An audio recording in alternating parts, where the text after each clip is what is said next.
मैं शिवकांत गौतम आप सभी का स्वागत करता हूं। आपने लॉगिन किया है वन इंडिया यूट्यूब चैनल।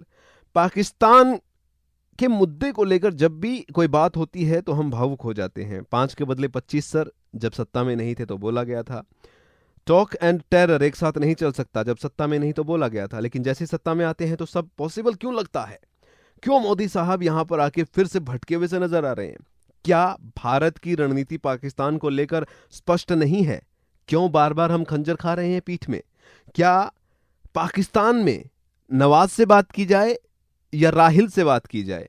कुछ मुद्दे हैं जो स्पष्ट नहीं हो रहे हैं। पठानकोट में 7 भारत के जवानों ने अपनी जान दी है, कुर्बानी दी है। उनको सलाम, उनको सलूट हमारी रक्षा के लिए। ये देश उनका कर्जदार रहेगा। जब तक ये देश रहेगा तब तक उनका नाम रहेगा। पठानकोट अटैक, पाकिस्तान को लेकर स्ट्रेटजी पर बात करने के लिए मेरे साथ जुड़ रही हैं मशहूर कॉलमनिस्ट तवलीन सिंह जी। बहुत बहुत स्वागत है मैम आपका शो में। Thank you. 2001 नया साल मुबारक। नया साल आपको भी मुबारक। लेकिन नया साल कुछ दिक्कतें ज्यादा लेके आया है। जब लाहौर हाँ। प्रधानमंत्री शादी में पहुंचे थे, उसके बाद से भी ट्विटर पे बहुत से लोगों ने बोला था कि तैयार रहें, कुछ ना कुछ हाँ। होगा अब। और जल्दी हो गया। एक हाँ। भारत की तरफ से हमेशा ये रहा है कि पॉजिटिव कदम उस तरफ बढ़ाया गया, लेकिन उसके बाद कभी हमें संसद हमला मिल गया, उसके बाद कारगिल मिल गया, तो कभी मुंबई अटैक हो गए और अब पठानकोट हो गया। तो जाहिर है ये क्यों होता है? क्या क्या ये प्रधानमंत्री मोदी अटल बिहारी वाजपेयी की रणनीति जो थी उसको आगे बढ़ाना चाह रहे हैं, वो गलत है बिल्कुल सरासर? नहीं, हम्म पहली बात तो ये ध्यान में रखकर बात करनी चाहिए हम्म कि ये जो गुट हैं, ये जो तंजीमें हैं जो भारत पे हमला करती हैं, हम्म ये पाकिस्तानी फौज आईएसआई का हिस्सा है। हम्म ये उनकी टुकड़ियां हैं, हम्म अघोषित टुकड़ियां। जी। हाँ। हम्म तो सिर्फ उनको जो बेकाबू हो गया पाकिस्तान के अंदर वो है तालिबान। हम्म तालिबान अपना पूरा जितनी भी वो जिहादी हमला जितने होते हैं उनके, हम्म वो पाकिस्तान के अंदर होते हैं। जी। भारत पे तालिबान का हमला अभी तक नहीं हुआ है। हम्म रही बात इन लोगों की, ये जैश ए मोहम्मद और ये लश्कर ए तैयबा वगैरह, हम्म ये सब पाकिस्तान फौज का हिस्सा है। हम्म तो उम्मीद है कि मैं तो मानती हूँ कि बात करनी चाहिए, क्यों नहीं, लेकिन हम तय करें कि बात किस बात पे करें। हम जी।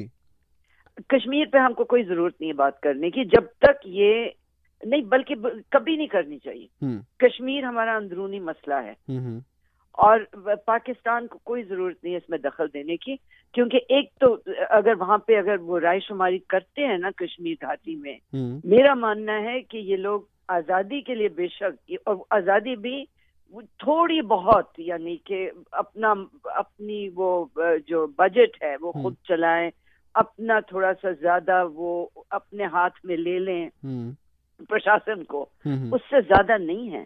पाकिस्तान में जाने वाले जो जितने भी वो वहां पे वो थे, ये हुर्रियत में लोग, वो इतने थोड़े हो गए हैं कि एक डब्बे में आप उनको फिट करके भेज दें पाकिस्तान तो अच्छा होगा। जी।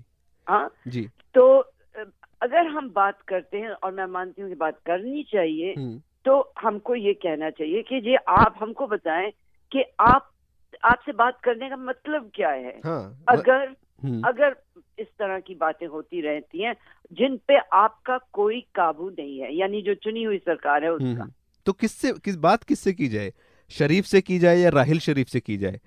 राहिल शरीफ से करो जी, राहिल शरीफ, क्योंकि जब प्रधानमंत्री पहुंचे थे तो सेना का कोई भी वहां पर जो गार्ड ऑफ ऑनर होता है उसमें कोई व्यक्ति था ही नहीं। और जब उनसे पूछा गया पाकिस्तान से तो बताया गया कि हमने हमारी तरफ से जो होता है हमने किया है। हाँ। ये सही था। तो वहां पर भी दिख रहा था कि नवाज शरीफ के हाथ में राहिल शरीफ नहीं है, वो इतने शरीफ नहीं है। बिल्कुल नहीं है, बिल्कुल नहीं है। वहां पे जो लोकतंत्र है वो बड़ा बौना किस्म का लोकतंत्र है। यानी चुनाव ये होने देते हैं, प्रेस को भी काफी इन्होंने आजादी दे रखी है, लेकिन हकीकत ये है पाकिस्तान की कि अभी भी वहां पे सैनिक शासन है मौजूद। जी। तो अगर आप सेना से नहीं बात करेंगे तो कोई मतलब नहीं रहेगा ना बात करने का। नवाज शरीफ को बुला लो बतौर एक गेस्ट बना के कि जी आप भी आ जाएं। हाँ? लेकिन उसका फायदा क्या होता है? कुछ फायदा नहीं है ना। अब प्रधानमंत्री मोदी ने पेरिस में भी बात की, खुद से अलग जाके बात की, उसके बाद ये हुआ कि मोदी खुद सामने आ गए, कांग्रेस को मौका मिल गया कि घुटने टेक दिए। हालांकि मोदी साहब जो है 2 साल पहले जब सत्ता में नहीं थी बीजेपी तो कहते थे कि टेरर और टॉक एक साथ नहीं हो सकता, लेकिन अब हो रहा है। तो कहीं ना कहीं अपनी ही बातों पे उलझ रहे हैं या फिर उल्टा यू टर्न हो गया ना ये तो? भाई मुझे जहां तक मेरी समझ है इस मसले की, वो ये है कि इन्होंने कोशिश ये की है कि जो पाकिस्तान की आवाज है दुनिया के वो राजधानियों में, वो थोड़ी सी कम हो जाए। इसीलिए हुर्रियत से के साथ जब ये बात कर रहे थे तो इन्होंने सरकार ने बिल्कुल अच्छा किया, मैं मानती हूँ कि आपने अगर बात करनी है कश्मीरियों से तो जो वहाँ पे इलेक्टेड लोग हैं उनसे बात कीजिए जी, ये हुर्रियत वालों से नहीं करने देंगे। ये अच्छी बात थी। नीति ये बनी थी कि पाकिस्तान की जो जगह है अंतर्राष्ट्रीय स्तर पर कम हो जाए तो फिर हम अपनी बात ज्यादा रख सकें जी। हाँ ये मकसद अच्छा था जी। तो इसी नीति का ये एक कदम था जी।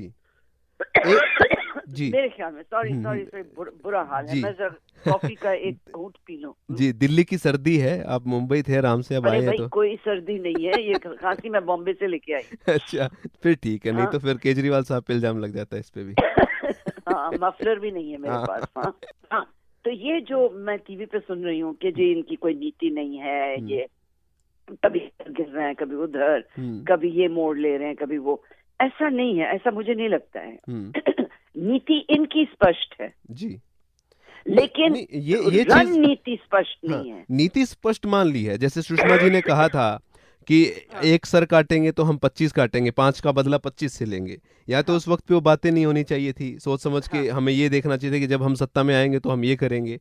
अब दिक्कत ये कि बात वही है, हम क्रिकेट नहीं खेलेंगे, मनमोहन सिंह भी यही करते थे, वार्ता जब खुद से बढ़ाते थे तो फिर वही अंजाम आता था। हालांकि नेतृत्व में बहुत ज्यादा बदलाव हो गया है, ताकतवर भी है, और ये जो चाल एक किस्म से मान के चले रणनीतिक जो थी मोदी की कि उस नालायक बच्चे को मॉनिटर बना दो क्लास का जो सबसे ज्यादा शरारत करता है, तो कुछ माहौल ठीक हो।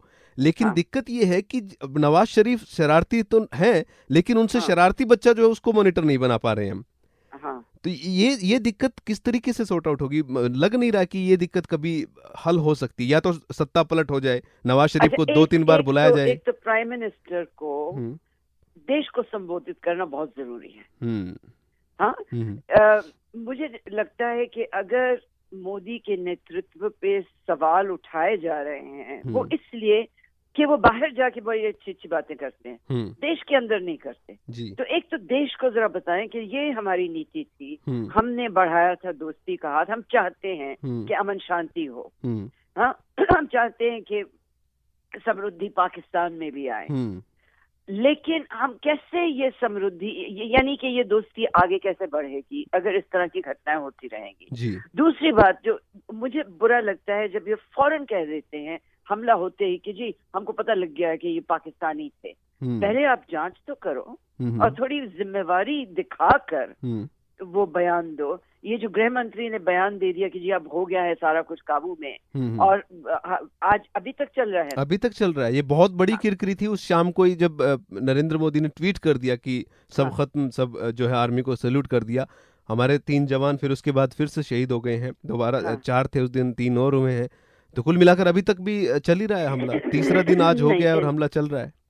ये संभाल नहीं पाए ना, ये वो दिखा पाए हैं कि वाकई उन्होंने पिछले 18 महीनों में, क्योंकि एक बात ये ध्यान में रखनी होगी हाँ कि 26/11 के बाद कांग्रेस सरकार ने कुछ नहीं किया सुरक्षा को मजबूत करने के लिए जी। यकीन मानो कि इनके जितने भी जो स्पेशल फोर्सेस वगैरह हैं, जो उस वक्त बड़ी बड़ी बातें हुई थी कि जी हर शहर में हम एक वो इनकी टुकड़ी लगाएंगे रखेंगे, नहीं हुआ है ना।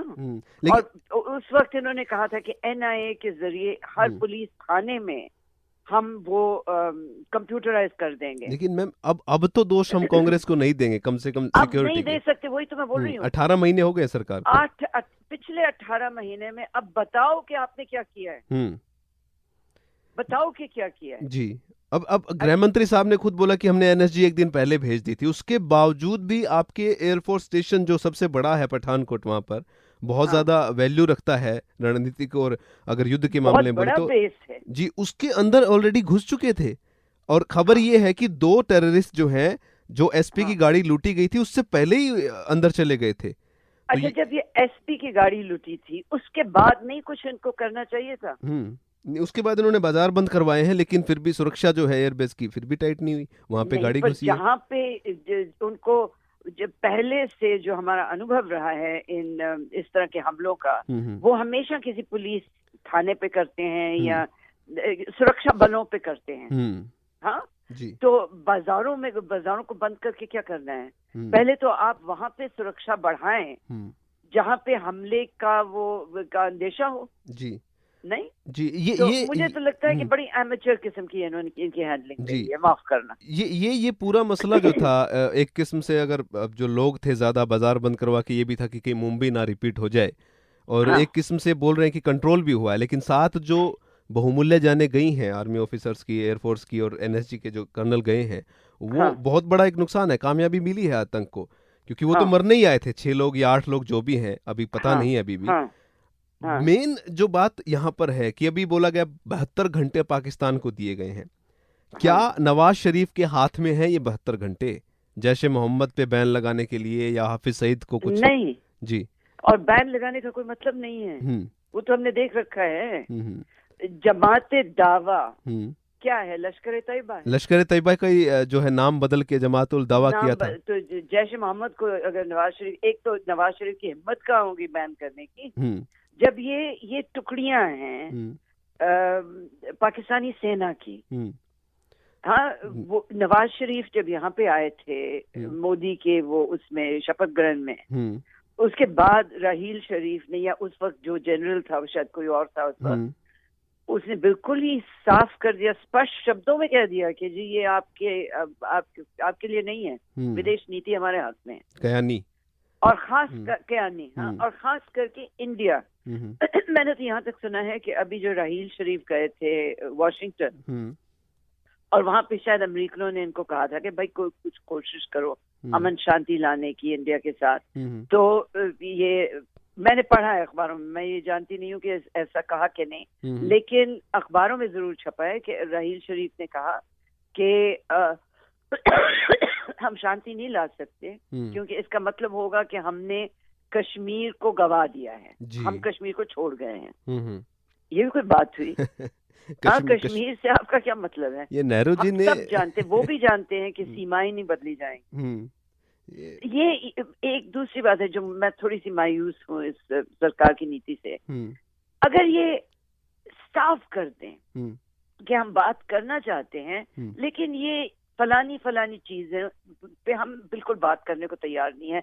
अगर आपने यहाँ आके कहना है कि जी आप हमको कश्मीर दे दें, तो कोई जरूरत नहीं है फिर मैदान जंग में मिलें। हाँ? जी क्योंकि सीमाएं नहीं बदली जा सकती। हाँ, या तो ये करें कि अगर खुल्लम खुल्ला सीधी लड़ाई करनी है तो अब नवाज शरीफ को 2-4 बार यहाँ बुलाए, भारत में मेहमान बनाए, उनकी अच्छी से खातिर कर दें, तो अपने आप ही लड़ाई हो जाएगी, क्योंकि तख्ता पलट हो जाएगा वहां पे इतने में, तो इतनी बार अगर नहीं वो फिर वो खुल के सामने आएगा ना राहील शरीफ। हाँ, तो ये अब जो नीति बनाया, अब क्या करे? 72 घंटे भी दे दिए हैं पाकिस्तान को, जिसमें से 8-10 घंटे बीत भी चुके हैं, तो 60 घंटों के बाद रिजल्ट वही आना, ढाक के 3 पार। अब मेरा मानना है कि सरकार की इमेज डैमेज हुई है इससे, तो अब इनको सोचना होगा कि हम किस तरह से इसको ठीक करें।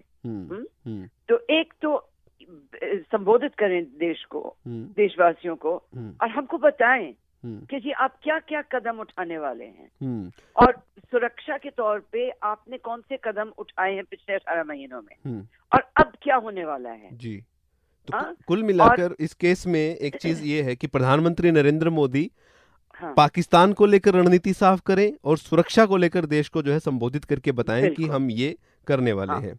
तो तब जाके थोड़ा सा ये चीजें ठीक होगी। पाकिस्तान की तरफ से बहुत मुश्किल है चीजों को ठीक कर पाना, क्योंकि ये आतंकवाद नहीं है, ये युद्ध है। जी, लेकिन चोरी छुप के बुज़दिलों का युद्ध, प्रॉक्सी वॉर चल रहा है ये भारत के खिलाफ। बहुत ज्यादा जो है मुश्किल में रहने वाला है चीज। हाँ। जी, बहुत बहुत धन्यवाद मैम आपका शो में आने के लिए। तो प्रधानमंत्री नरेंद्र मोदी साहब को सीधे सीधे एक बात जो है वो ये कि जनता को, देश को बताए पाकिस्तान के लिए क्या रणनीति है, खुलकर बताएं, क्योंकि जनता का समर्थन उनको है। 282 सीटें उनको ऐसे नहीं मिली है, जनता का प्यार है, समर्थन है। उनकी बात, अपनी बात जो है वो सामने रखिए कि पाकिस्तान को लेकर क्या रणनीति है, देश की सुरक्षा को लेकर क्या रणनीति है, वरना मनमोहन और मोदी कोई खास फर्क नजर नहीं आएगा। वन इंडिया पॉडकास्ट में